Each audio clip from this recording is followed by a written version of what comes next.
de Alejandro Moreno y hay voces que están trabajando para que permanezca en la presidencia. ¿Qué sigue para Alejandro Moreno? Comenzaría diciendo que los pésimos resultados electorales que obtuvo el PRI en la elección del pasado 2 de junio deberían, como un primer e ineludible paso, motivar una gran reflexión colectiva, un análisis crítico de las circunstancias, de los errores que nos condujeron a este lugar. Que basta solamente con ilustrar que en el año 2019 había un registro de más de 6 millones de militantes del PRI ante el Instituto Nacional Electoral, pero resulta que la votación que obtuvo el PRI en la elección presidencial fue de 5,5 millones de votos. O sea, ni siquiera pudimos lograr mantener el número de votantes equivalente al número de militantes del PRI. Eso ilustra con mucha precisión la magnitud de la caída electoral que el PRI ha registrado. Paso número 1, una buena evaluación crítica para poder normar cualquier tipo de planteamiento hacia el futuro. Si no hay un buen diagnóstico, si no sabes dónde están los problemas, ¿cómo vas a poder intentar resolverlos? La segunda cuestión, que también yo veo que la dirigencia nacional está totalmente omisa, es en apoyar a las y los priistas que con muchísimo esfuerzo lograron ganar elecciones, solos o en alianza electoral con el PAN o con el PRD, y que ahora ven impugnados sus triunfos en los tribunales. Tendrían que recibir toda clase de ayuda por parte de la dirigencia nacional para poder sostener esos buenos resultados, así como también apoyar a aquellos priistas que asumen y tienen elementos de prueba que fueron despojados de legítimos triunfos. O sea, toda la parte litigiosa que es fundamental atender y que se está desarrollando en esta campaña no está en el radar de la dirigencia nacional. ¿Qué tiene la dirigencia nacional en su radar? Convocar a una asamblea que el día 3 de junio, al día siguiente de estos catastróficos resultados electorales, curiosamente fue solicitado por los presidentes de los comités directivos estatales del PRI en todo el país al dirigente nacional para que a su vez convocara al Consejo Político y se expidiera la convocatoria a una Asamblea Nacional, que por cierto no tiene ninguna razón estatutaria para hacerse ahora, porque los estatutos del PRI marcan que las asambleas nacionales se hacen cada 3 años con una tolerancia entre 6 y 18 meses más. Bueno, pues los 3 años de la asamblea 23, la de 2021, se cumplen hasta diciembre de este año. O sea, no hay prisa más que la que pueda tener el presidente del Comité Nacional para que se reformen los estatutos. ¿Y para qué quiere la reforma estatutaria? Sospecho, o sospechamos, porque no soy solo yo, para poder levantar la prohibición absoluta que existe en los estatutos del PRI a la reelección. No solo la reelección consecutiva, sino la reelección absoluta. O sea, nadie que haya sido presidente del Comité Nacional puede serlo nuevamente, así haya sido presidenta 30 años atrás. No puede. Bueno, eso es lo que quiere sospechosamente levantar la actual dirigencia como prohibición y por lo tanto reformar los estatutos. Más allá de que el suicidio del PRI o qué será el homicidio del PRI, si lo consideramos como si fuera una persona, o el fin de una gran institución política como lo ha sido este partido histórico, que representa la posibilidad de levantar el principio de la no reelección, están todas las otras tareas pendientes. Y la más importante de todas ellas es la reflexión de las oposiciones en el contexto del surgimiento de un régimen político con carácter fuertemente autoritario como el que surgió de las urnas el 2 de junio. Dices que el PRI está viviendo un homicidio político, un suicidio, en todo caso el fin de una era. Descaradamente Alejandro Moreno quiere quedarse con el partido y de ser así, ¿quedarse con qué? Bueno, la cuestión está en que faltan casi 3 años para que haya la siguiente elección, porque como ya se homologaron todas las elecciones locales con las elecciones federales, no será sino hasta junio de 2027 cuando habrá nuevos procesos electorales. Eso sí es ineludible, aún reformando la legislación electoral. Entonces, ¿para qué quiere permanecer en el PRI? El PRI en este momento es como institución política irrelevante. Yo decía en 2018 que el mayor riesgo del PRI era la irrelevancia, y esta se cumplió desgraciadamente este 2 de junio. ¿Irrelevancia para qué? Da lo mismo que esté el PRI o no esté en los acuerdos legislativos con sus muy menguados grupos parlamentarios. Da lo mismo que el PRI se exprese a favor o en contra de cualquier asunto de interés nacional, porque no tiene la fuerza política para poder hacer oír su voz. Y lo más grave, porque no solo es una cuestión de número, no tiene la fuerza moral por los problemas severos que tiene su dirigencia nacional. Entonces, condenado a la irrelevancia el partido, ¿qué pretendería Alejandro Moreno con el PRI? Quedarse con las prerrogativas económicas que, aunque menguadas, siguen siendo importantes todavía, en tanto no cambia la legislación electoral, porque puede cambiar y a partir de 2025 o 26, cuando haya intervenido la mayoría de Morena y logrado lo que buscaban todavía en 2019, pues puede tener un descenso muy grande de las prerrogativas. Pretende, como senador de la República y presidente del PRI, mantener el fuero contra cualquier tipo de acusación de carácter personal que pudiera generarse. Con estos resultados electorales, el fuero de Alejandro Moreno o de cualquier legislador o legisladora puede ser levantado en el momento que la mayoría de Morena y sus aliados políticos así lo decidan, porque ellos van a tener la decisión instructora. Y eso significa que el fuero se va a levantar en cualquier momento. Entonces, bueno, ¿por qué no libera a Alejandro Moreno al PRI? ¿Por qué no le da la oportunidad al PRI de vivir? Caramba, primero de sobrevivir y luego después de empezar un proceso gradual de recuperación que empieza, por cierto, en el territorio, el territorio del cual fuimos arrojados por votaciones enormemente contrarias al PRI. Entonces, realmente yo no entiendo este afán de llevar al PRI a la tumba política, que desgraciadamente si seguimos como vamos, va a tener fecha, va a ser 2030. Hablas de que Alito Moreno quiere buscar y mantener el fuero. ¿Ves la tentación del grupo del PRI o de Alito Moreno en ceder poder a Morena o en buscar tener poder como personas, en este caso Alejandro Moreno, con Morena, o ya está todo perdido por ahí? A ver, ¿qué fuerza? A ver, miren, tiene mayoría absoluta y mayoría constitucional Morena y sus aliados políticos en la Cámara de Diputados. Bastante amplia, ¿eh? O sea, no.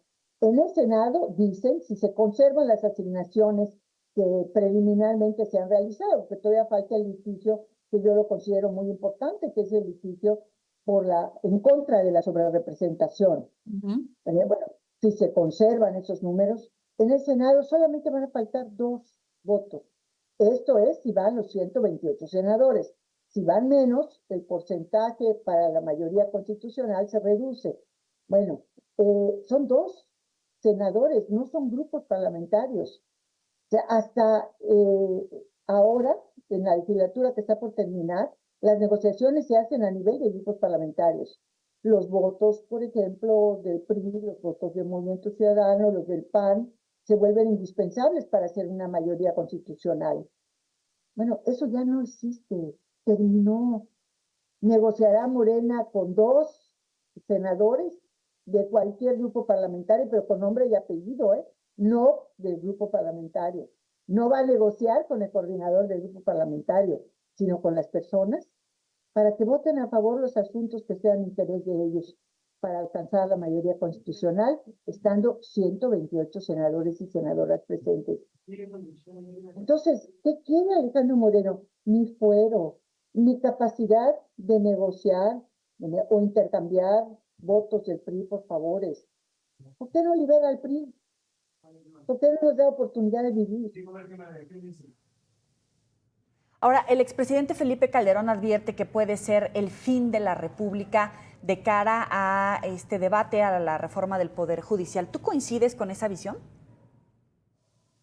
Yo considero que es un gravísimo riesgo. A ver, primero, es muy curioso y muy irónico cuando le das una revisada histórica a la conformación del Poder Judicial Federal, cuando te encuentras que en la primera Constitución Federal de México, estoy hablando 1824, el siglo antepasado, los ministros de la Suprema Corte de Justicia eran propuestos por los congresos de los estados. Eran los que proponían. Y directamente de esas propuestas pasaban a integrar el Pleno de la Corte. Pero en 1836, cuando son desplazados del gobierno los federalistas y llegan los conservadores, esos que el presidente de la República muy seguido se llena la boca, ¿no? Cuando habla en sus mañaneras sobre los conservadores. Bueno, pues 1836 y 1846, las 7 leyes y las bases del poder conservador, es justamente entonces cuando se establece el mecanismo de la elección de los magistrados, de los ministros de la Suprema Corte de Justicia. O sea, es una propuesta conservadora, con una elección con base en un grupo electoral definido y delimitado. No voy a ir a estos detalles que son muy importantes, pero no relevantes para lo que estoy tratando de comunicarles. Bueno, pues esa elección conservadora fue recogida en la Constitución de 1857 y pasó todo el porfiriato y siguió siendo electos los ministros de la Suprema Corte de Justicia porfiriana.